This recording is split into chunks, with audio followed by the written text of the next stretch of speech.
Nice to have you here today. Thank you for having me. So I met you at your gym a few days ago, and the first thing I noticed was all the books on the shelves. Oh yeah. And then we had a little talk after you told me about your admiration for Thor Björnsson and Iceland. First of all, I wanted to talk to you about health in general, but your journey. When I heard about your age, being a gym owner at the age of 25, having done all the things you've done, have you always been mature for your age? I have found that I've been quite mature for my age, but it's for a strange reason, and it's because when I was small, when I was much younger, I was an early developer physically. So I always looked bigger and older than my peers. Mm-hmm. And my mom always used to tell me, going into new situations or social environments, you look older than all the other children, so you're going to be treated as if you are older than you are. Mm-hmm. And I think from very early on, that influenced how I just existed, was interacting in a little bit more of a mature way, because then if I had to behave my age, then maybe I would be reprimanded or I would maybe get in trouble. There wouldn't be as much understanding and lenience because I looked a few years older than I actually was. So it was from very early on, I can remember. It's interesting that you asked me that, because I do recall my mom saying that whenever I went into school, because she would take me everywhere because she was a single mom. So whether it was at work or at like a function like braai, I'm not sure if you've yet had a braai in South Africa, like a barbecue, she was always telling me that just make sure, to be wary or be aware that you're going to be treated a little bit older than you are. How about you say she's a single mother, not having a father figure? Is that also something that might happen, that you take on more responsibility? I think what that does is that at a very young age you start to engage with ideas that usually children are not engaging with, like what does it mean to have like a full family? What does it mean to have a mom and a dad? Why is the dad not there? Why is only the mom there? And it occupies your mind a lot. And I was very introspective and trying to understand about why he wasn't there, because I would look at other families and other kids when they were getting fetched from school or something, or their parents were coming to watch sports games, and it would be two parents the whole time. And just thinking about that, I think that caused me to mature a little bit earlier. And also, I suppose in the household I was given more responsibility, because instead of it being mom, dad running the household and then the child, it was my mom running the household and also working, so she was away a lot, and then she would obviously leave me with things that I should do or would be responsible for whilst she was away.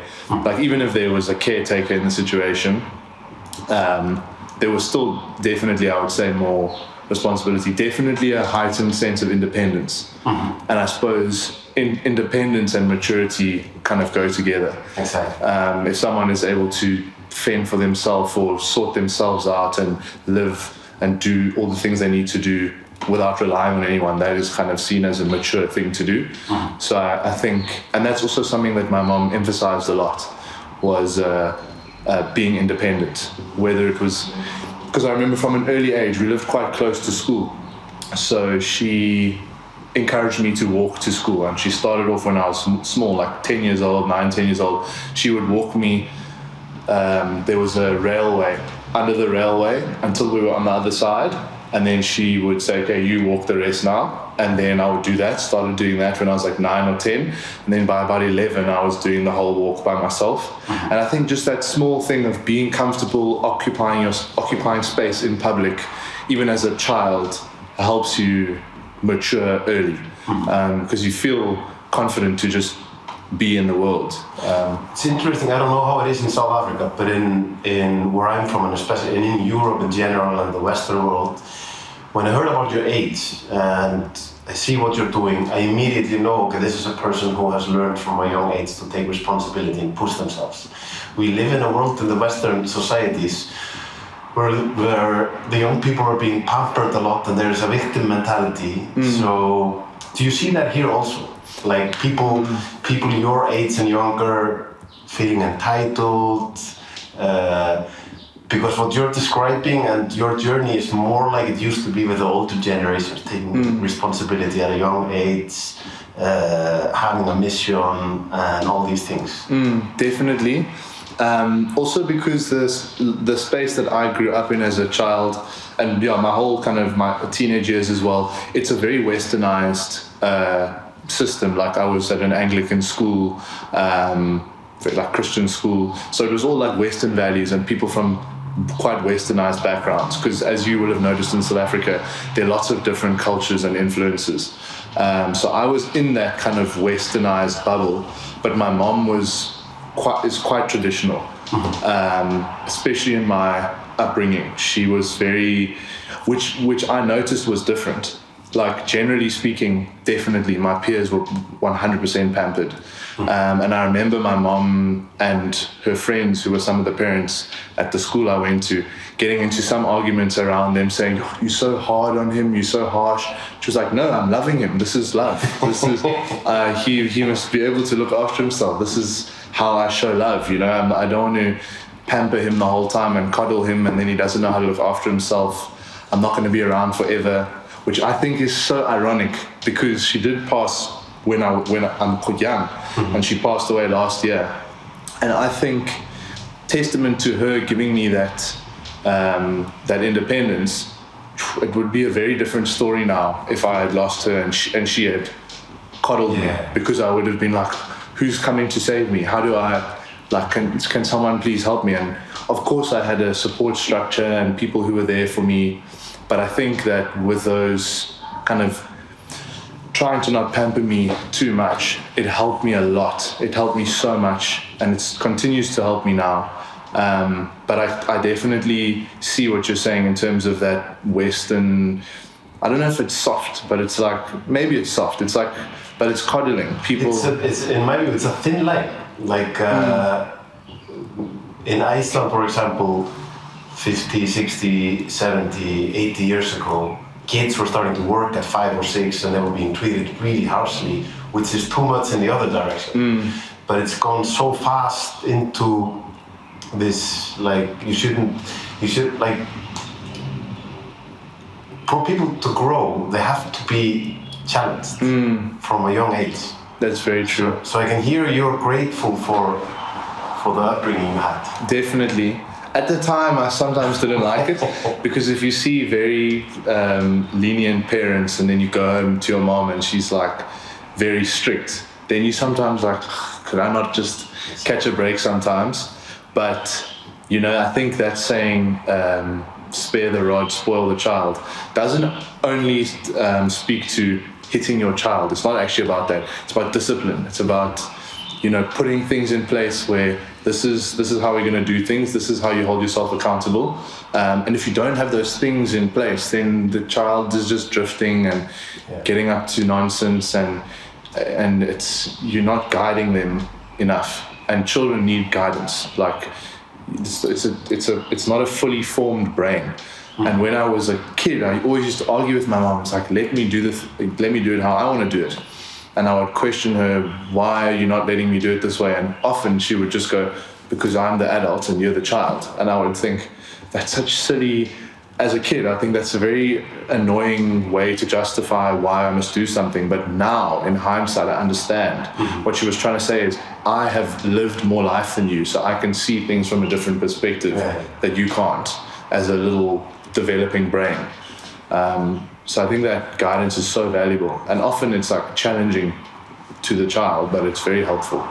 Do you remember at what age you started? Because you told me you really loved, like, even these guys like Dave Goggins and people who are pushing themselves to the limit, and we're going to talk later about how you are doing that. Do you remember at what age you started to have this sense of, like, I want to push myself beyond some limits, and that makes me feel good, or that's something that, I don't know, there's something that pushes me towards that? Yeah, it was very early on. It must have been, I can vividly remember it when I lived in a house in Rondebosch when I was which is southern suburbs, about 15 minutes away from where we are. I was probably 6 or 7, and I had watched either Dragon Ball Z or Teenage Mutant Ninja Turtles, where there are these figures who are doing physical training, and then they go out into the world and they save people and they do things and they can do all these cool things. And then after I would watch that, I would go and see, okay, they're doing squats, or they were doing like push-ups, because they would have little scenes of them training. And then I would go and do that, trying to copy it. And even then, at that age, I was like, this feels really nice. Like, it feels good. It's sore, but it feels good to me to push myself like that. And I also remember in that same house, so I still would have been about 6 or 7, my mom bought these bands, like these elastic band things with handles on them. It was like a turquoise color, and you clip them on the back of the door, and then it has like this sheet with all these exercises you can do. And my mom never used the thing, but I thought, oh, this is cool. Like, let me play around with this. So I would do that for like 10, 15 minutes, just like curling it, and like, that feels nice. Like, it's burning, like it's a good feeling. And then after that, my earliest kind of relationship with pushing myself came from when my mom put me into sports. And the first sport that I kind of pushed myself in was swimming. And that I was about 8 years old. And that was nice and hard. And I always found satisfaction in something being difficult, and then the end of the thing, like I've just overcome this. Yeah. What about, then you went into rugby? That's a sport that like people from my country, they don't know anything about rugby, or they know a little bit of American football. Rugby is a very physical sport. Yeah. And you don't have the same gear as they have in the NFL or the American football.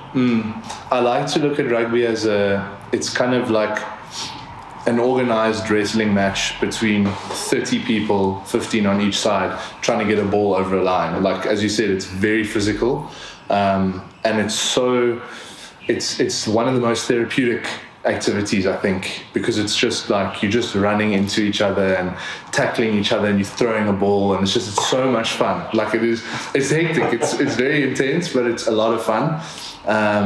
Very high risk though. But that I started with tag rugby, which is like, I think what they call pee-wee football in America or something, when they just have the like flag things on them. I don't know what they call it, but you just pull those off so there's no contact. And then we started with contact at 9. So we barefoot playing contact from 9 years old, and then we start wearing boots at 11, I think, and then played until 4 years ago. That sport shaped me tremendously as a human being. Like, it had a very significant impact on how I exist. Like today, the fact that I still enjoy living in prep. Like, I always tell my friends, I love living in prep. When I'm not in prep for some kind of event, I feel a little bit directionless. Even if I have the business that I'm building or something else that I'm working towards, the prep and the physical preparation for something is the backbone of my whole life. Like, I feel very lost without it. And I think that's from rugby, because you always, whether you're in pre-season or you're in the season or you post-season, or you always working towards something. There's always like a deadline or something that you're preparing for. And I think that the structure of that is so valuable, because you organize your life around that. And you start to become more intentional with how you spend your time. Because if you know, okay, I've got rugby practice tomorrow at 5:30 in the morning, that means that I'd like to be in bed by 9 so that I can get a decent amount of sleep. Okay, I'm finishing school at 3, that leaves me with however many hours to do a little bit of socializing after I've studied. So how am I going to spend that time? And you're very intentional about it. It's not just like, oh, I've got all this free time and freedom, like, let me just do whatever. And because of that kind of, that forced kind of intention of how you spend your time, everything, it becomes higher value and higher quality. Yeah. Because you really think, okay, who am I going to spend time with? Why do I want to spend time with them? Okay, and you're just more present, and that all just stems, I think, from having the structure of some kind of prep. But the rugby thing was interesting as much as it benefited me for a time. When it got to a certain level, and I think that was me being a little bit immature, but also not 100% wanting it, was I fell out of love with it because there became more of there was a bit of money involved, like it was bursaries, which was great for studying, so it covered my studies, and then also a contract, like a junior contract with one of the rugby unions here in South Africa. But that changed things in my mind from this is a game that I'm playing to this is a job that I have to do. And I think that was just like that was an immature outlook. My mind, I hadn't developed my mind to exercise some kind of perspective. I immediately went, I'm being made to do this. I don't want to do this. But I continued for 3-4 years after that change. I just didn't really enjoy it and love it as much. So I definitely stagnated as a player. But in my mind, I had left rugby, when I was 19 already, I think. But it was amazing. Made a lot of good friends. Yeah. How about this? It's interesting what you're saying about living your life in a prep. I really like how you were putting that. One thing is, if you're with a team, the team has practices where you're supposed to be at this time there, and there's a goal which you might be earning a lot of money from it, versus living your life in prep, but the motivation has to come from within. How has that shift been for you? To be honest, it felt like quite a natural shift, and I didn't have it initially.